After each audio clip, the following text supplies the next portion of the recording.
The perfect beginning. Samantha and Ryan had a wedding straight out of a fairy tale. The grand ballroom was filled with dazzling chandeliers, a sea of white roses, and hundreds of guests who cheered as the couple exchanged vows. Samantha, in her flowing lace gown, looked radiant as Ryan whispered promises of eternal love. It was the perfect beginning to what everyone believed would be a beautiful marriage. But perfection doesn't last forever. The first few weeks were blissful. They spent their honeymoon on a secluded island, walking hand in hand along the beach, laughing over candlelit dinners, and dreaming about their future. But as soon as they returned home, the cracks in their relationship started to show. Ryan, who had always been attentive and loving, suddenly seemed distant. Samantha noticed how he spent more time on his phone, often stepping out to take mysterious calls. Whenever she asked, he dismissed her concerns with a quick, "Just work, don't worry." But she couldn't shake the feeling that something was off. At first, she blamed herself. Maybe she was overthinking. Maybe she was just adjusting to married life. But then came the late nights. Ryan started coming home later and later, always with an excuse: meetings, work emergencies, a night out with old friends. One evening, Samantha decided to surprise him at his office with dinner. When she arrived, she was met with confusion. "Ryan left hours ago," his assistant said. A chill ran down her spine. Where was he? Determined to get answers, she waited up for him that night. When he finally walked in past midnight, smelling of expensive cologne and whiskey, she confronted him. "Where were you?" she asked, her voice trembling. Ryan sighed, rubbing his temples. "I told you, work ran late." "But I went to your office," she shot back. "They said you left early." For a moment, Ryan just stared at her. Then he snapped, "Samantha, you need to stop acting like a detective." "Can't I have some space?" His words stung. This was not the man she had married. The Ryan she fell in love with had been open, affectionate, and honest. Now, he was secretive, irritable, and cold. The distance between them grew. Samantha spent nights crying herself to sleep, wondering what had changed. Was he having an affair? Was he hiding something? Or was she just imagining things? Then one day she found a lipstick stain on his shirt. It wasn't hers. Her heart pounded as she held the fabric in her hands. She knew then her perfect beginning was nothing but an illusion. Tears filled her eyes, but as she looked at herself in the mirror, something inside her shifted. She had a choice to make: confront the truth or continue living in a lie. And she was done pretending. Hidden secrets. Emma had always believed that love was built on trust. When she married Daniel, she thought she knew everything about him: his favorite books, his childhood memories, the way he took his coffee. He was charming, kind, and devoted. Their life together seemed perfect. But what she didn't know was that Daniel had a past he had carefully hidden from her. The first signs were subtle: a hesitation in his voice when she asked about his family, a nervous chuckle whenever she brought up old friends. He had told her that both his parents had passed away and that he had no siblings. Emma never questioned it, until the night she stumbled upon the first clue. One evening, while organizing their closet, she found an old, dusty box buried behind Daniel's suits. Inside were letters, photographs, and a driver's license with a different last name, one she had never heard before. Her heart pounded as she flipped through the pictures. In one, Daniel stood with a woman and a young boy, his arm wrapped protectively around them. The date on the back was only 5 years old. Who were they, and why had he never mentioned them? Emma's hands trembled as she waited for Daniel to return home. When he finally walked in, she was sitting at the kitchen table, the photographs spread in front of her. His face paled. "Where did you find these?" he asked, his voice unusually calm. "In our closet," she replied, barely able to contain her emotions. "Who are they, Daniel?" He exhaled, running a hand through his hair. "It's not what you think." "Then tell me what it is," she demanded. For a moment he was silent. Then, in a voice she barely recognized, he confessed. The woman in the photo was his ex-wife. The boy? His son. A family he had abandoned years ago. Emma felt the floor shift beneath her. You told me you didn't have a family. I thought I could start over, he admitted. I thought if I left that part of my life behind, I could be someone better for you. Tears filled her eyes. Did they know? Did they ever get closure? He looked away, shame written across his face. No. Emma's mind raced. How could she have been so blind? The man she had trusted had built their life on a lie. You had a son, Daniel, she whispered, her voice breaking. And you just walked away? I wasn't ready to be a father, he said softly. I made mistakes. But I love you, Emma. That's real. But was it? If he could hide something this big, what else had he kept from her? As she stared at the man she had vowed to spend her life with, she realized she had a choice: stay and live with the weight of his past, or walk away before it became her burden too. And for the first time, she wasn't sure which path to take. A love triangle. Sophie and Liam had been married for 5 years, and everyone thought they were the perfect couple. They had built a beautiful home together, shared inside jokes, and supported each other's dreams. Sophie never had a reason to doubt Liam's love, until she met her. It started subtly. Liam had a new coworker, Olivia, who he mentioned in passing. She's just a friend, he had said with a casual shrug. At first, Sophie didn't think much of it, but then Olivia's name started coming up more often. She's so funny, Liam would say. She gets my sense of humor. Or, Olivia's great at her job. I think we're going to be a good team. And then, the real change happened. Liam started working late. He was suddenly more distant, more distracted. When Sophie kissed him, he kissed her back, but there was something missing. One evening, Sophie decided to surprise Liam at his office with dinner, but when she arrived, he wasn't there. Liam? She called him on the phone. A pause. Then, I'm still at work. Sophie's heart sank. A lie. Her hands trembled as she hung up. She wasn't the kind of woman who doubted her husband. She wasn't the type to check his phone or stalk his social media. But something inside her whispered that she needed to know the truth. That night, while Liam was asleep, she unlocked his phone, something she had never done before. She scrolled through his messages until she found one name over and over again: Olivia. Her breath caught as she read their texts, inside jokes, late-night confessions. I wish I could see you right now, Olivia had written. And Liam had replied, me too. Sophie felt like the air had been sucked out of the room. Was it emotional? Was it physical? Did it even matter? The next morning she confronted him. How long? She asked, her voice barely above a whisper. Liam looked guilty, but didn't deny it. Sophie, it's not what you think. Then tell me what it is. He sighed. I never meant for this to happen. We just connected.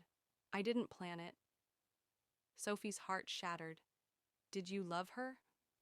He hesitated, and that hesitation was her answer. Tears filled her eyes, but she refused to let them fall. I would have done anything for you, she whispered, but I won't fight for someone who doesn't choose me.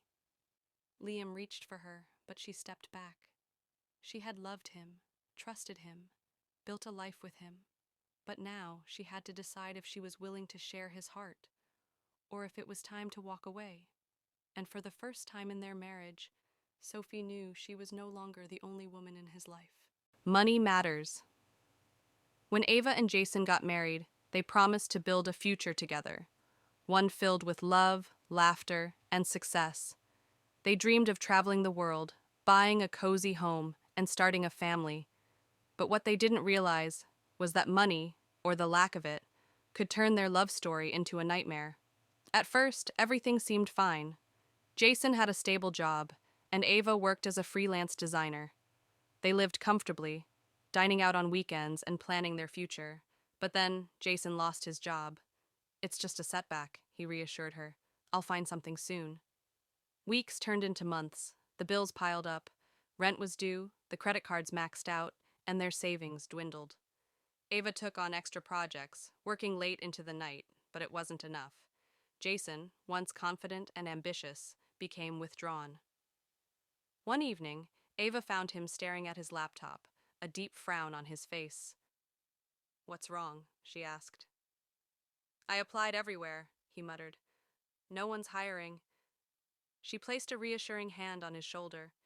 "We'll figure this out together." But Jason wasn't the same man anymore. He became irritable, snapping at Ava over small things. He avoided conversations about money, spending hours locked in their bedroom. Then, strange things started happening. Ava noticed unfamiliar transactions on their bank account, large amounts of money disappearing. When she confronted Jason, he hesitated before admitting the truth. "I took out a loan," he confessed. "I just needed to buy us some time." Ava's heart pounded. "A loan? How much?" His silence was enough of an answer. Too much. That night, she barely slept. The weight of their debt, the tension in their home, it was suffocating. Things only got worse. Jason became more desperate, borrowing money from friends, then from people Ava had never heard of. One evening, there was a loud knock at the door. A man in a suit stood outside, his expression cold. "Your husband owes us," he said simply. Fear gripped Ava. "Who are you?" "Tell Jason he has 1 week to pay, or else." When Jason came home that night, Ava confronted him. "This isn't just about us struggling anymore. This is dangerous." Jason ran a hand through his hair, his face pale. "I didn't know what else to do." Ava's heart broke. She had married him for better or worse, but this was worse than she had ever imagined. That night, she made a decision. If Jason wasn't willing to change, she would have to choose between saving their marriage or saving herself, because love couldn't pay the bills, and love wouldn't protect them from what was coming next. The double life Claire had always trusted Ethan. He was the perfect husband, charming, responsible, and loving. They had been married for 6 years, built a beautiful home, and talked about starting a family. But what Claire didn't know was that Ethan had a secret so shocking it would shatter her entire world. It started with small things, a business trip that got extended, unexplained late nights at the office, messages on his phone that he quickly deleted. Claire brushed off her suspicions. He was busy, he was working hard, but the nagging feeling in her chest wouldn't go away. Then, one day, she found the receipt. She was doing laundry when she spotted it in his jacket pocket, a dinner bill from a fancy restaurant. But the date didn't add up. Ethan had told her he was in another city that night. Her heart pounded. Had he lied? Determined to find out the truth, Claire did something she never imagined. She followed him. One evening, when Ethan claimed to be working late, she took a cab and tracked his location through the phone app they had shared for years. She wasn't prepared for what she saw. Ethan was sitting in a cozy little cafe, laughing with another woman. But what shook Claire the most wasn't the woman. It was the little boy sitting next to Ethan, calling him Daddy. Her breath caught in her throat. She felt dizzy, her world spinning. Who was this woman? And more importantly, who was this child? That night she waited for Ethan to come home. When he walked through the door, she was already sitting at the table, the receipt and a printed photo from the cafe in front of her, his face drained of color. "Claire, I can explain." She swallowed the lump in her throat. "Then start explaining." And so, the truth unraveled. Ethan had been living a double life for 3 years. The woman, Rachel, was his ex-girlfriend. The child was his son, a son he had never told Claire about. He had been splitting his time between both families, lying to both women. Claire's hands shook as she listened. "How could you do this to me?" she whispered. "I never wanted to hurt you," Ethan said desperately. "I love you, but I couldn't abandon them either." Tears burned Claire's eyes. "You didn't just betray me. You built an entire life behind my back." Silence filled the room. Ethan had no excuses left. Claire had always thought the worst thing a husband could do was cheat.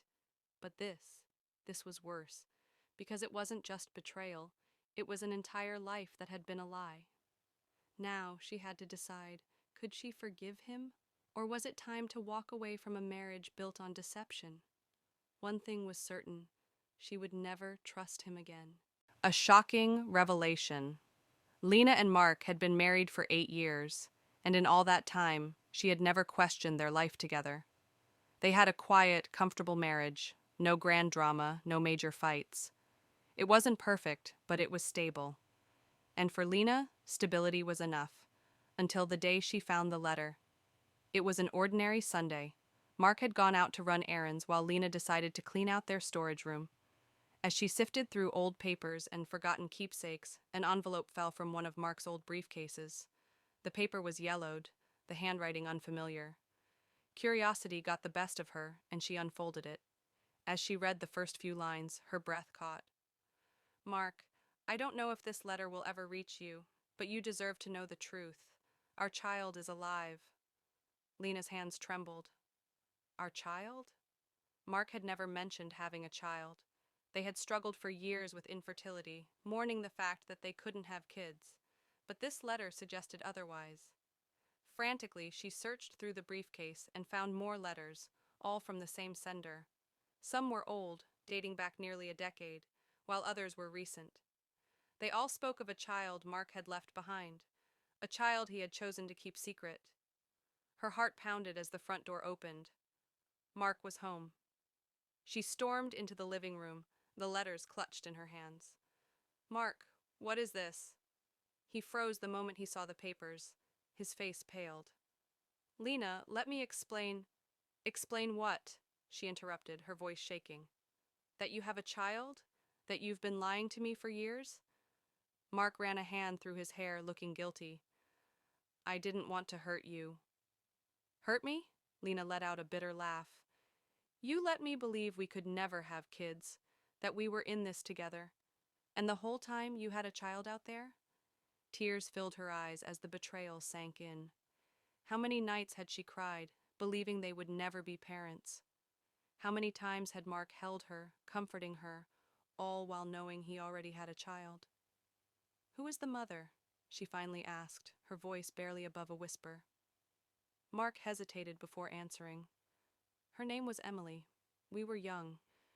She didn't tell me about the baby until years later. By then, I had moved on, with you. Lena stared at him in disbelief. So you just ignored it? Pretended like your own child didn't exist? I didn't know how to tell you, he admitted. And then, as time passed, it became harder. Lena felt like she couldn't breathe. The man she had loved, trusted, shared her life with, had been living a lie. Tears blurred her vision as she asked the only question that mattered. Do you even want to know your child? Mark's silence was her answer. Lena knew then, her marriage wasn't just built on love, it was built on a lie. And now, she had to decide whether she could live with it, or if it was time to walk away. Family interference.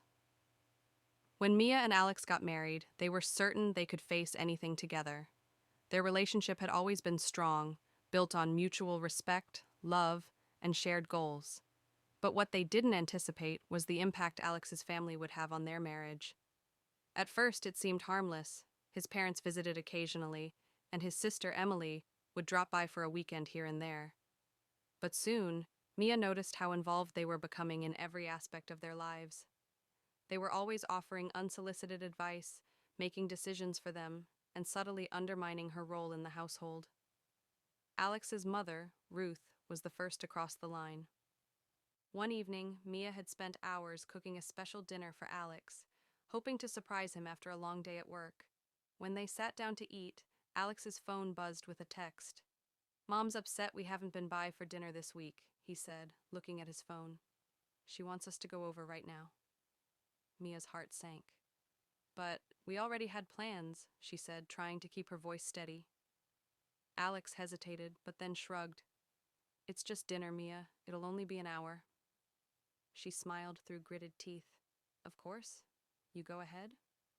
But as soon as Alex left, Mia couldn't shake the feeling that Ruth had a hidden agenda, always pulling Alex away, always making her feel like an outsider. The tension grew. Mia began to notice subtle jabs from Ruth and Emily about her cooking, her career choices, even the way she decorated their home. "You know, dear, Alex always loved it when his mother made that dish," Ruth would say. Or Emily would comment, "I don't think you should be working full-time. Alex should be the one providing." Mia tried to brush it off, thinking it was just their way of trying to be helpful, but it was starting to chip away at her. What began as casual interference quickly turned into full-blown manipulation. Alex's family made her feel like she wasn't good enough, like she was constantly being compared to their ideal of what a perfect wife should be. One evening, Mia had had enough. Alex was spending yet another weekend with his family, while Mia was left to clean up after their home, alone. She called him, her voice shaking with frustration. "Alex, I need to talk to you." "What's wrong?" he asked, sounding distracted. "You've been spending more time at your parents' house than with me? It feels like they're running our lives."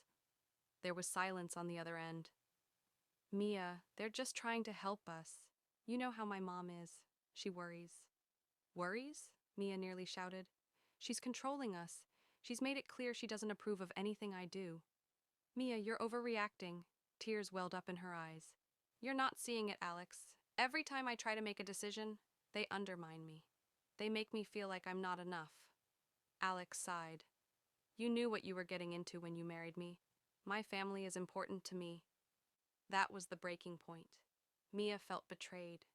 She had married Alex, not his entire family, but it was clear now that they were the ones pulling the strings. As the weeks went by, the cracks in their marriage grew wider. Mia couldn't stand how Alex continued to allow his family to dictate their relationship. She began to feel like a guest in her own home, watching as the bond they had built slowly unraveled. One evening, Mia sat down with Alex again, this time with the decision made. "I love you, Alex," she said softly, "but I can't live like this anymore. I don't want to compete with your family for your attention. I need you to choose, us or them." Alex's face fell. "Mia, don't do this. I don't want to lose you." "I don't want to lose you either, but if you can't stand up for me, then what are we even doing?" she replied. Alex's silence was deafening. Mia knew deep down that the next few days would decide the future of their marriage. Would Alex continue to let his family control their relationship, or would he finally put her first? Supernatural twist: Lena and David had always dreamed of owning a beautiful old house, a place with history, character, and charm. So when they found the Victorian-era home on the outskirts of town, it felt like fate.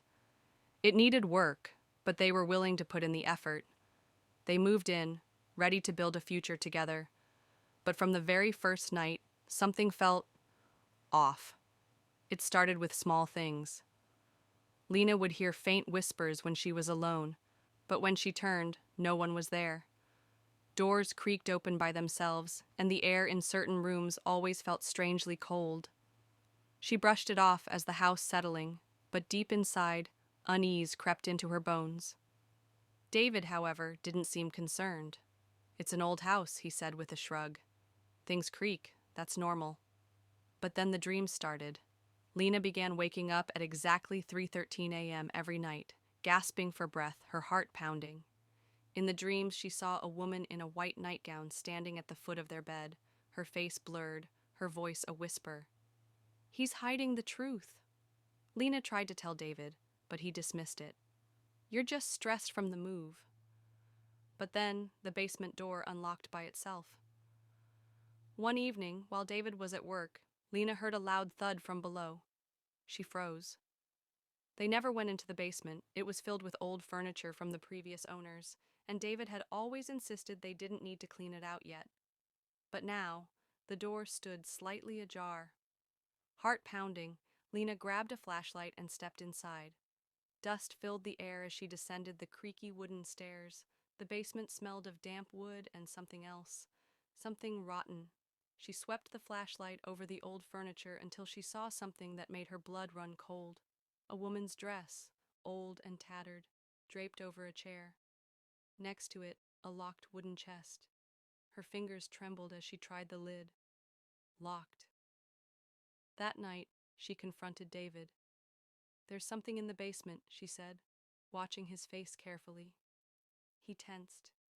"Lena, I told you not to go down there." Her stomach twisted. "Why not? What are you hiding?" His jaw clenched. "You're imagining things." But now, she knew she wasn't.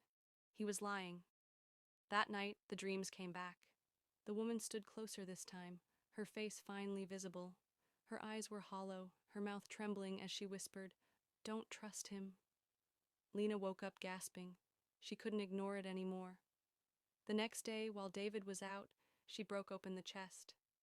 Inside were letters, photographs, and a wedding ring. Not hers. Her hands shook as she read the letters, her breath catching as the truth unraveled. David had been married before, but his wife had vanished without a trace, and the last known address listed? This house. A chill ran down her spine, the whispers, the dreams, the locked basement. She wasn't just living in an old house, she was living in her house. And the woman in white? She wasn't just a dream, she was a warning. Revenge plan. Emma had always believed in love, the kind that endured, the kind that forgave. For 8 years, she had built a life with Daniel, trusting him, supporting him, loving him. But all it took was one message to tear it all apart. It happened on a quiet Tuesday evening. Emma had been looking for a recipe on Daniel's tablet when a notification popped up. A message from a name she didn't recognize. "Can't stop thinking about last night. Miss you already." Her heart stopped. Her hands trembled as she unlocked the device. What she found made her stomach twist. Weeks of messages, hidden photos, stolen moments, a secret affair. Daniel, the man who kissed her every morning, who promised her forever, had been lying to her all along. But Emma didn't cry. She didn't confront him, not yet. Instead, she smiled. A plan was already forming in her mind. Step 1. Play the perfect wife. Emma continued as if nothing had changed. She kissed Daniel goodbye in the mornings. She laughed at his jokes. She cooked his favorite meals. But every time he looked at her, she felt nothing but cold satisfaction. Because while he thought he was deceiving her, she was already 3 steps ahead. Step 2. Take everything. Emma started gathering information, bank statements, passwords, legal documents. She made copies of everything, ensuring that when the time came, Daniel would have nothing left. Then she did something unexpected. She befriended the other woman. Through a fake social media profile, she reached out, playing the part of a kind, understanding stranger. It didn't take long before the mistress started spilling secrets. "I love him," she confessed one night over text, "but he says he's stuck. He wants to leave his wife, but she's so dependent on him." Emma nearly laughed. "Stuck? Oh, sweetheart, you have no idea." Step 3. The grand finale. One evening, Emma suggested a romantic dinner at home. Candles, wine, the perfect illusion. Daniel, unaware of what was coming, walked through the door, greeted by the sight of a beautifully set table and a single envelope at his seat. "What's this?" he asked, confused. Emma sipped her wine, watching him with calm amusement. "Open it." Inside were printouts of every message, every lie, every betrayal. His face turned pale. "Emma, She cut him off with a smile. "Don't worry, I'm not here to fight." His relief was short-lived as she slid another set of papers across the table. "This is a divorce agreement. You'll sign it tonight." Daniel's jaw clenched. "You can't force me." Emma leaned in, her voice deadly soft. "Oh, I don't have to. You see, your mistress told me everything, including how your boss wouldn't be too happy about your little office affair. If you don't sign, I'll make sure your entire world burns." Daniel's hands shook as he realized the truth. He had already lost. By morning, Emma was gone, the house was in her name, and Daniel? He was left with nothing but regret, because he had made one fatal mistake. He underestimated the woman he betrayed, and she got the last laugh. A surprising ending. Sophia sat in the dimly lit cafe, staring at the divorce papers in front of her. After 7 years of marriage, it had come to this, a quiet, emotionless ending. Nathan, her husband, had barely fought to keep her. He had become distant, secretive, and unrecognizable. Every sign pointed to one truth. He didn't love her anymore. She should have seen it coming. The late nights at work, the missed anniversaries, the way he avoided her touch. And yet, as she gripped the pen, she hesitated. Did she really want to walk away without knowing why? Just then, her phone buzzed, a single message from an unknown number. If you love him, don't sign those papers. He's not who you think he is. Her breath caught. Her eyes darted across the cafe, searching for someone, anyone, watching her. But the place was nearly empty. Her hands trembled as she typed back. Who is this? No response. Sophia's heart pounded. She needed answers. And there was only one person who could give them to her. Confronting the truth. That night, when Nathan walked into their apartment, Sophia was waiting. The divorce papers lay untouched on the table. Nathan, she said, voice firm, tell me the truth. He barely glanced at her. I thought we agreed not to drag this out. She stood, stepping closer. I got a message today. Someone told me you're not who I think you are. For the first time in months, something flickered in his eyes, fear. Sophia, don't do this, he said, his voice unnervingly calm. But she wasn't backing down. Tell me, or I walk out that door, and I won't stop until I find out myself. Nathan exhaled sharply, running a hand through his hair, and then, with a voice she barely recognized, he said, I've been protecting you. Sophia froze. What? Nathan sat down, staring at his hands. There are things about me you don't know, things I kept from you for your safety. Her pulse raced. Safety from what? He looked up, his expression unreadable. Sophia, I don't just work in finance. The room felt colder. I've been undercover for the last 3 years, he admitted, working to take down people who would kill me if they knew I was talking to you right now. Sophia's legs nearly gave out. You're lying. I wish I was. Suddenly everything made sense. The long absences, the paranoia, the reason he had been pushing her away. He wasn't leaving her because he had fallen out of love. He was leaving because staying meant putting her in danger. A lump formed in her throat. Why didn't you tell me? Nathan's eyes softened. Because I couldn't risk you getting caught in the crossfire. Sophia shook her head, her heart pounding. This wasn't just about their marriage anymore. This was life or death. She thought she was losing him forever, but now she realized she had never really known him at all,